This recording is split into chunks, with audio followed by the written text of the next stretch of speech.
Bonjour à tous et bienvenue à cet atelier sur les méthodes d'extrapolation et d'interpolation avec des applications à la gestion des risques. Donc, je vais commencer par présenter et puis je demanderai également à mes co-présentateurs de le faire et puis ensuite on va commencer la présentation. Donc, moi je suis Idriss Chabda, donc je suis membre de l'Institut des actuaires.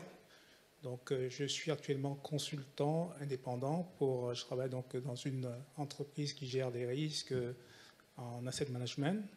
Donc, mon rôle est justement de faire de la prévision et donc j'utilise pas mal de méthodes d'extrapolation pour faire ces prévisions. Voilà. Bonjour à tous, je suis Olivier Bru, je suis Senior Manager chez MPG Partners. J'ai également la casquette Head of Machine Learning Advisory. Alors mon rôle, c'est plutôt de faciliter les travaux avec les équipes métiers et les équipes techniques. Mon nom est Shokouk Mirisupov. Je suis donc une part de l'équipe R&D chez MPG Partners et avec mon collègue Jean-Marc, on développe la bibliothèque dédiée à machine learning où on fait beaucoup des applications en finance et en traitement d'images et beaucoup des autres sujets. Et Jean-Marc Mercier, donc je m'occupe de la recherche pour MPG Partners. Juste peut-être une petite introduction sur MPG Partners, qui est une société de conseil qui est... Ah, c'est toi qui te fais après, pardon. Très bien, bon bah, voilà. Bon, très bien. Alors les méthodes d'extrapolation et d'interpolation, donc c'est un sujet qu'on a soumis pour le congrès des actuaires l'année dernière. Mais bon, comme on est arrivé assez tardivement, on nous a proposé de participer donc à cette journée actuaire Data Science 100%. Donc, on a accepté de le faire parce qu'effectivement, le sujet est plus en lien avec la donnée, donc avec la data. Donc, quand on parle d'extrapolation et d'interpolation, on parle forcément de prévision. Et en tant qu'actuaire, vous n'êtes pas sans savoir que la prévision, c'est au cœur du métier d'actuaire. Donc, quand on parle de l'Institut des actuaires notamment, on sait que l'emblème des instituts des actuaires est éclairer les risques. Alors, pour revenir au sujet de méthode d'extrapolation et d'interpolation avec des applications en gestion des risques, ce qu'on va faire aujourd'hui, ce n'est pas de vous présenter un panorama des méthodes d'extrapolation et d'interpolation. On a fait le choix de vous présenter ce qui a été implémenté par MPG Partners. Donc, on s'inscrit plus particulièrement dans les méthodes non paramétriques. Donc, on vous présentera ça tout à l'heure. Mais juste pour faire le lien avec tout ce qui est méthode d'extrapolation et d'interpolation, je vous citerai des exemples d'utilisation. Par exemple, en tant qu'actuaire, vous vous êtes peut-être amené à construire des courbes de taux d'intérêt qui vont permettre d'actualiser des cash flows. Et dans ce cadre, vous utilisez plutôt des méthodes d'interpolation, extrapolation, qui sont paramétriques cette fois-ci. On connaît le modèle de Nelson-Siegel qui est pas mal utilisé par les banques centrales. Donc, nous, on s'inscrit vraiment dans un cadre particulier, vraiment qui est celui des méthodes non paramétriques. Donc voilà le slide attendu par Jean-Marc, mon collègue. Pour vous introduire un petit peu qui on est, donc MPG Partners, nous sommes un cabinet de conseil qui existe depuis plus de 10 ans, spécialisé sur la finance. Donc nous travaillons exclusivement avec des banques de détail, des banques d'investissement, des établissements financiers, des assurances. On a 3 offres dans notre cabinet. On a du conseil en métier et réglementaire, on a le conseil augmenté par l'IA, et on a également du conseil en transformation. On a une 50aine de collaborateurs aujourd'hui. Et ce qui fait surtout notre différence, je pense, en tant que cabinet, c'est le laboratoire de R&D, donc, qui est l'idée par Jean-Marc à nos côtés. Dès les débuts du cabinet, il y a eu une vraie volonté de pousser la recherche scientifique au service des entreprises. C'est pour ça que la R&D a été créée dans ce cadre-là. Et si tu veux bien passer au slide suivant. Et pour en dire en quelques mots, CodePi, le fruit de la R&D, donc c'est 20 publications scientifiques sur nos algorithmes et nos méthodes, 3 revues alpha, Wilmot Magazine, le compte-rendu de l'Académie des sciences, Computer Methods in Applied Mechanics and Engineering. 5 partenaires clés. Le CNRS tout d'abord, puisque depuis 10 années de R&D, une étroite collaboration avec le laboratoire Jacques-Louis Lyon du CNRS sur les travaux de recherche et de publication. On a travaillé également avec Bloomberg et la Toulouse School of Economics. Et ces travaux en recherche, en R&D, en machine learning nous ont permis d'obtenir le prix de l'excellence BPI France et le label Finance Innovation. Donc des use cases, on en a fait pas mal sur des sujets de la finance. Donc, on va vous en présenter quelques exemples ici. 7 auprès de banques, un groupe BPCE, Société Générale, Nordea, Caisse d'épargne qu'on détaillera dans quelques instants. Je vais laisser la parole à mon collègue Chorou pour rentrer dans le vif du sujet. Pendant cette présentation, je vais parler sur les méthodes d'interpolation. Et l'extrapolation, c'est le cœur du sujet de cette présentation. Ce sera le premier point. Et deuxième point, on se pose les questions, imaginons qu'on a une distribution inconnue. Est-ce que c'est possible d'avoir une méthode non paramétrique qui nous permet d'avoir une échantillon de cette distribution inconnue? D'abord, je commence par les méthodes. Qu'est-ce qu'on fait dans CodePy dans le contexte d'interpolation et extrapolation? Surtout, CodePy, c'est une bibliothèque de machine learning qui est basée sur les théories de l'espace d'Hilbert à noyau reproduisant et le transport optimal. Vous pouvez dire qu'il y a plusieurs bibliothèques qui existent en machine learning. Pourquoi utiliser CodePy? Parce qu'il y a TensorFlow, PyTorch, XGBoost, etc. D'abord, je vais vous montrer que notre approche nous permet d'avoir les modèles interprétables. Et on a aussi les outils qui nous permettent de mesurer l'erreur d'interpolation et extrapolation. Nous pouvons aussi avoir cet avantage que on n'a pas besoin de beaucoup de temps pour calibrer le modèle. Et on n'a pas aussi besoin d'un grand nombre d'exemples pour avoir une bonne calibration. Et en plus, on couvre tous les sujets de machine learning, c'est apprentissage automatique supervisé, non supervisé et semi-supervisé. Et en plus, avec notre approche, on peut faire les calculs des sensibilités et résoudre des ODP à une autre dimension. Donc je vous donne un contexte assez standard dans le monde de machine learning et quel type de données on a quand on travaille avec nos clients.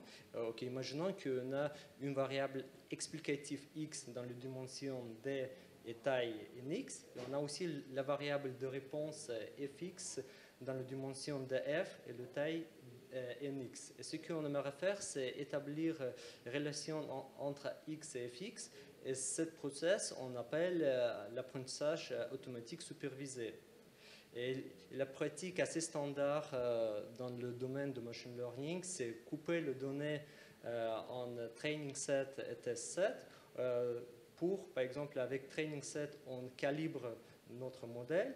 Et avec test set, on essaye de généraliser pour voir est-ce qu'on est capable d'avoir une bonne interpolation ou extrapolation. Quand on, par exemple, fit les données, on appelle ça interpolation. Dès qu'on a les données qu'on n'a pas observées ou on n'a pas utilisées pour la calibration, ça on appelle l'extrapolation. Prenons un exemple simple. On a une courbe qu'on aimerait interpoler ou extrapoler. Ce que vous voyez dans le couleur bleue, cette partie on aimerait interpoler et la couleur orange on aimerait extrapoler. Et vous voyez on utilisait deux modèles. Première c'est la régression linéaire et c'est normal qu'on n'est pas capable ni faire l'interpolation ni l'extrapolation. Avec deuxième modèle, on peut faire l'interpolation. Par contre, on est complètement à l'ouest, dans la partie où on aimerait extrapoler. Ça, on appelle overfitting. C'est un exemple assez classique. Donc maintenant, qu'est-ce qu'on peut faire pour avoir une bonne méthode d'extrapolation ou interpolation? Vous avez vu que les méthodes standards ou classiques comme régression linéaire ou polynomiale n'est pas assez efficace pour faire l'interpolation ou l'extrapolation. Il y a par exemple les approches qu'on appelle réseau de neurones, mais le problème avec réseau de neurones, on a besoin d'un grand nombre d'exemples pour calibrer notre modèle. Donc ce n'est pas toujours le cas. En finance, on a la taille de données assez courte. Il y a par exemple une autre approche XGBoost, mais avec XGBoost, on a besoin plus de 15 paramètres, hyperparamètres à choisir. Et ce n'est pas dans les cas pratiques assez évident. Mais ce qu'on propose à faire, c'est utiliser les méthodes à noyau. Et dans les méthodes noyau, on peut avoir une méthode de la régression linéaire ou polynomiale, parce qu'on peut choisir le noyau linéaire ou le noyau polynomial. Aussi, dans le classe des méthodes à noyau, il y a aussi le support vector machine ou le processus gaussien. Il y a beaucoup de classes de modèles. Donc, d'abord, je vous avais déjà dit qu'on a le noyau et la bibliothèque CodePy est basée sur les méthodes RKHS, mais je n'ai pas encore précisé c'est quoi ça RKHS et le noyau. Le noyau, c'est juste en fonction symétrique et définie positive. Et l'espace d'Hilbert à noyau reproduisant, c'est juste un espace Hilbert généré par le noyau K, qui est symétrique et positif défini, dont le produit scalaire satisfait la propriété de reproduction. C'est-à-dire qu'on peut avoir le noyau à partir de produits scalaires dans l'espace HK. Et l'un des exemples classiques de fonction de noyau, c'est le noyau gaussien. Donc on passe. Donc maintenant, on revient dans l'exemple que j'ai déjà montré. Donc, on prend le noyau gaussien et à partir de ce noyau gaussien, on va construire la matrice de noyau K grand. Et donc, on a deux opérations. On peut faire l'interpolation, c'est la première formule, et où l'extrapolation, c'est la deuxième formule. Et on voit qu'on est capable de faire l'interpolation et l'extrapolation. Par contre, avec les méthodes noyau, la contrainte qu'on a, c'est la complexité algorithmique et nx cube. Donc, c'est assez coûteux pour certains problèmes. Et maintenant, pour résoudre ce type de problèmes qu'on peut avoir quand on traite une grosse base de données, dans la bibliothèque CodePy, on a développé l'opérateur de projection qui nous permet de réduire la complexité algorithmique de nx cube à nx. Et ça, c'est grâce à un paramètre interne y. Ça, on peut considérer comme la projection de notre donnée à un espace plus petit que juste intelligemment calculé à l'intérieur de nos algorithmes. Et epsilon, c'est juste un terme de régularisation de Tikhonov pour améliorer la condition de l'inverse de matrice. On passe. Et je vous avais déjà dit qu'on peut contrôler l'erreur d'interpolation ou extrapolation qu'on peut avoir. C'est grâce à cette fonction d'erreur de la discrépance qu'on peut faire. Vous voyez que dans la partie où on a écrit cette inégalité, où on a deux choses. Donc, on a la norme de la fonction f qu'on ne peut pas contrôler. Par contre, on peut choisir le noyau le mieux adopté à notre donnée d'input pour réduire l'erreur de prédiction. Et aussi, la notion très importante dans notre bibliothèque, c'est la notion de carte. On peut considérer, par exemple, si on a le prix d'actifs, on aimerait transformer les données en log return, ou par exemple, si on a une base de données comme âge, salaire, la place où quelqu'un habite, on aimerait avoir toutes les données, avoir la même échelle. Donc on a plusieurs cartes pour différents besoins et selon le contexte et le problème. Et en plus, on peut caractériser la plupart des modèles réseau de neurones avec les noyaux et la carte. Okay, maintenant, on passe à un deuxième sujet que j'ai évoqué, c'est est-ce que on peut avoir le moyen ou la méthode qui nous permet d'échantillonner de la distribution inconnue. Par exemple, il existe une méthode de vraisemblance, mais le problème est qu'il faut faire l'hypothèse sur le modèle pour estimer les paramètres. Et on sait aussi que la méthode de vraisemblance ne fonctionne pas très bien quand la dimension est très grande et le taille nx est petit. Et, donc notre approche, c'est Markov Chain Monte Carlo ou les méthodes bayésiennes. En ce cas-là, on a besoin d'avoir l'hypothèse sur la distribution de chaque paramètre et en plus la convergence vers la distribution. C'est pas du tout évident. Une autre approche, c'est les GANs. GANs, c'est Generative Adversarial Networks. C'est juste un modèle qui est basé sur les réseaux neurones qui nous permet d'apprendre la distribution, mais le problème est que dans les cas pratiques, c'est très difficile de trouver un bon ensemble des hyperparamètres qui nous permet d'apprendre la distribution. Et ce qu'on propose, c'est un modèle génératif à noyau basé sur le transport optimal. D'abord, je vous raconter ce qu'on fait dans notre contexte avec le transport optimal.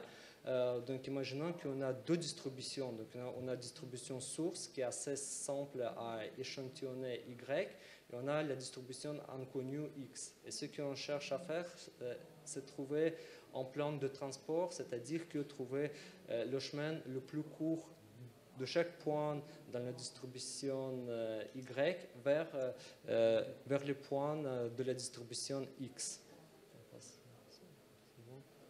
Et le plan de transport, donc, on peut trouver en résolvant, en minimisant le coût de transport, et le coût de transport est construire à partir de noyaux choisis. Donc, c'est-à-dire qu'on a Y, c'est la distribution de source, X, c'est la distribution inconnue, et dès qu'on résout ce problème, on a tout de suite le mapping entre la distribution source vers la distribution inconnue. Et je vous avais déjà raconté qu'on a l'opérateur de projection qui nous permet de faire interpolation et extrapolation. Et je viens de vous juste décrire le transport optimal. Et dans la bibliothèque CodePy, on a l'opérateur de sampling qui nous permet d'apprendre donc la distribution inconnue. Et par exemple, on a un input juste donc deux choses. Donc la distribution inconnue, X, et la distribution qui est assez simple, tirée comme uniforme, gaussienne, etc. Et dès qu'on a utilisé le transport optimal et l'opérateur de projection, on peut avoir un générateur qui nous donne les variables aléatoires statistiquement proches à la distribution inconnue.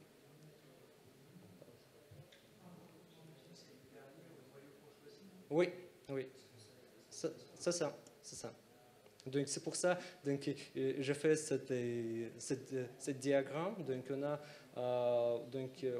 la distribution inconnue X et on a la distribution qui est simple à échantillonner, c'est Y. On va choisir le noyau.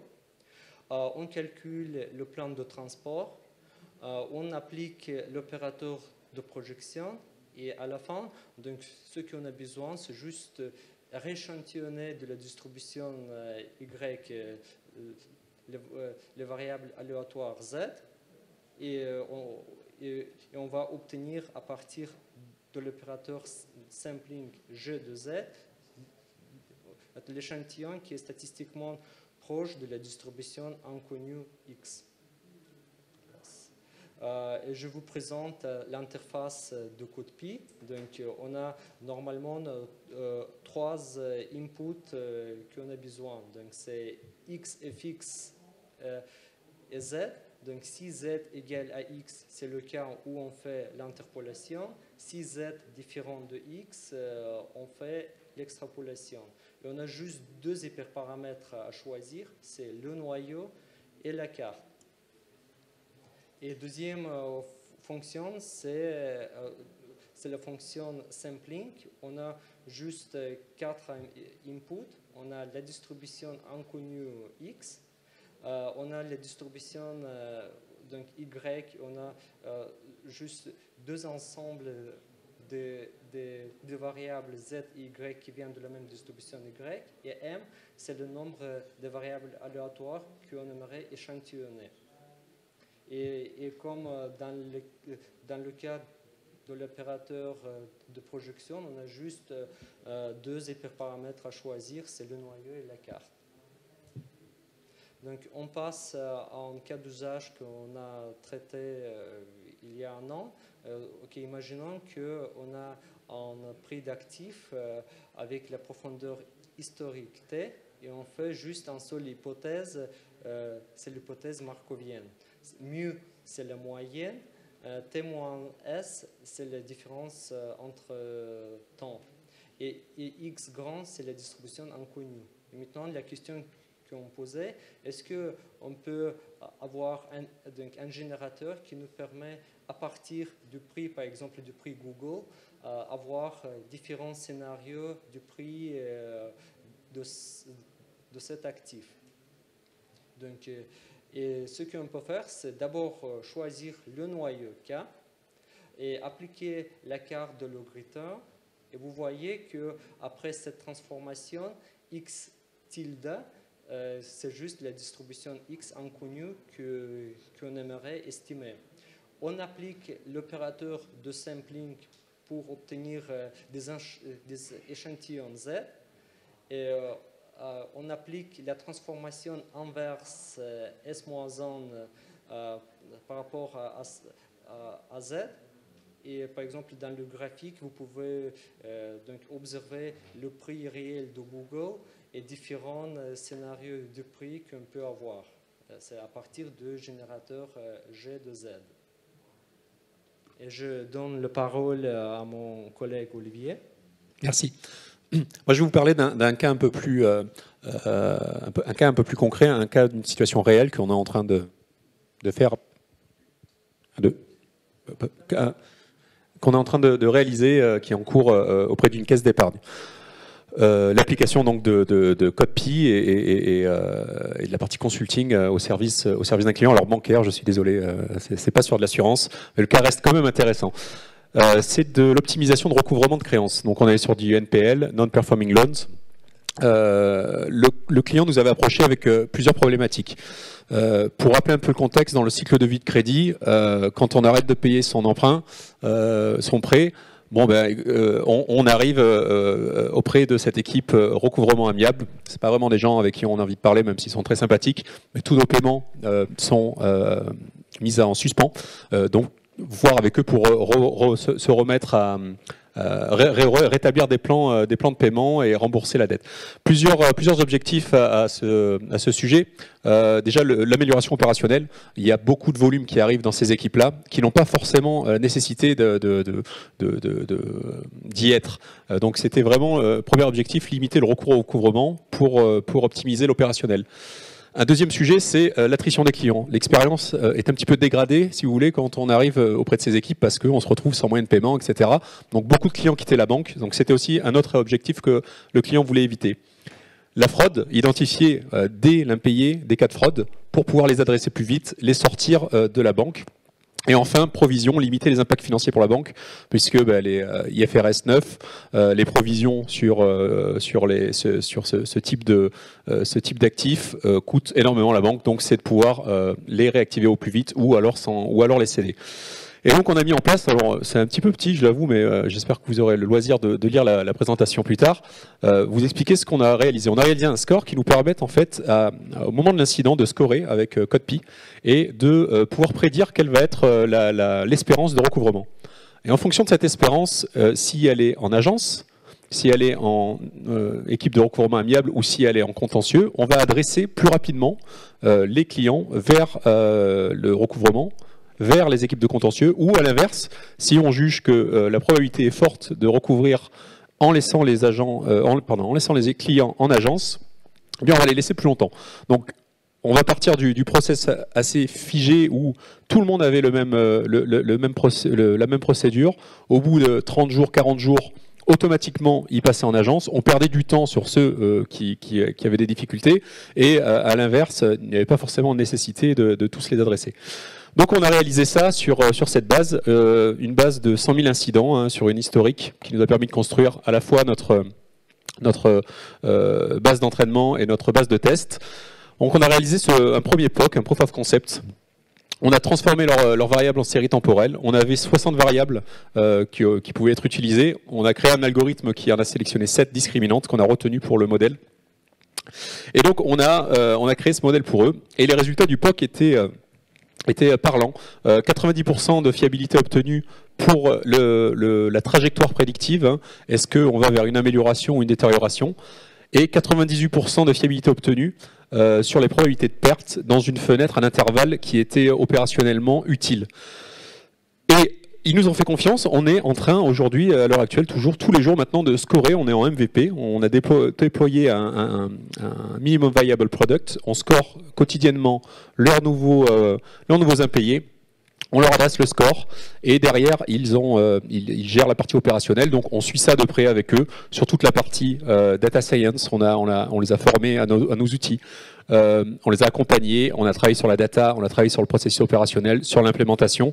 Et donc, on est en pleine phase avec eux de suivi des KPI de performance pour on l'espère, adresser l'année prochaine une industrialisation de la solution.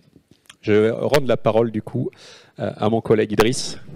Oui, donc vous voyez que cette problématique d'estimation de l'espérance de perte, ça peut être également une problématique qu'on va retrouver dans le monde de l'assurance. J'imagine que des assurés qui ne payent pas leur assurance, ça existe, et que forcément une compagnie d'assurance s'intéresse aussi à pouvoir avoir ces prédictions en termes d'espérance de perte.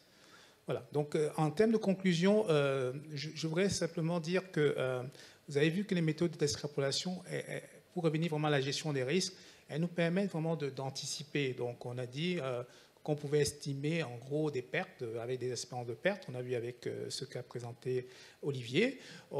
Avec ce qu'a présenté Chorou dans la première partie, on a vu également qu'on pouvait estimer une distribution inconnue. Donc, en termes de gestion des risques, l'estimation des distributions inconnues, ça peut par exemple s'appliquer à la génération des scénarios économiques qu'on retrouve également dans le monde de l'assurance, puisque à partir d'observations de marché, on pourrait construire une distribution inconnue à partir de quelques échantillons.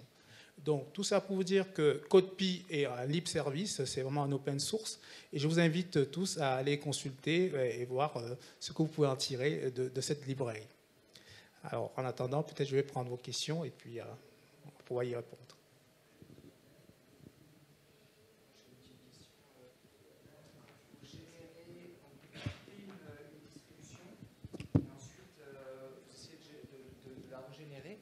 Et qu'est-ce que vous utilisez comme indicateur pour vérifier si la distribution générée, elle est réellement proche de... Oui, Kolmogorov-Smirnov test, aussi 4 moments. Et aussi, notre métrique, c'est la discrépance. Donc, on a utilisé ces 4. Et la discrépance, c'est quoi sa définition? J'ai peut-être pas suivi. Mais... Et la discrépance, c'est là.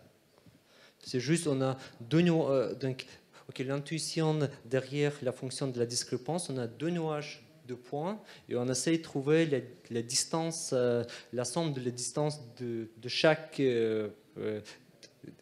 la différence entre chaque point de deux nuages de points. Comme une distance entre deux nuages de points, tout simplement, qui est exprimée de cette manière à travers les noyaux. D'accord. Et j'ai juste une autre question, pardon. Vous avez utilisé ça pour essayer de faire de la génération de paths, de processus finalement. Enfin, Oui, oui. Je me demandais, est-ce que vous avez comparé ça avec les méthodes qu'on va avoir en finance de type signature path oui, qui sont utilisées aujourd'hui en deep edging là.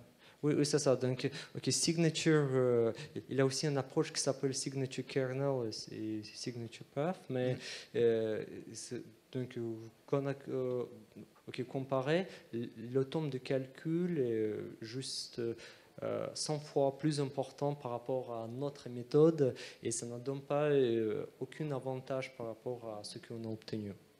D'accord. C'est juste ça qu'on a comparé. Ok.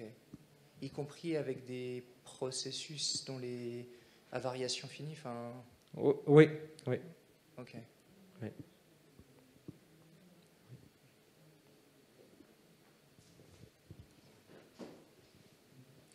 Juste pour compléter, on a en fin de présentation la liste de toutes nos publications, de travaux de benchmark.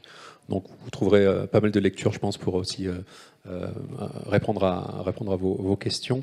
Et ainsi que nos contacts, n'hésitez pas, hein, si vous souhaitez en savoir un peu plus, vous trouverez nos contacts sur le dernier slide. Est-ce qu'il y a d'autres questions peut-être pour mes collègues ?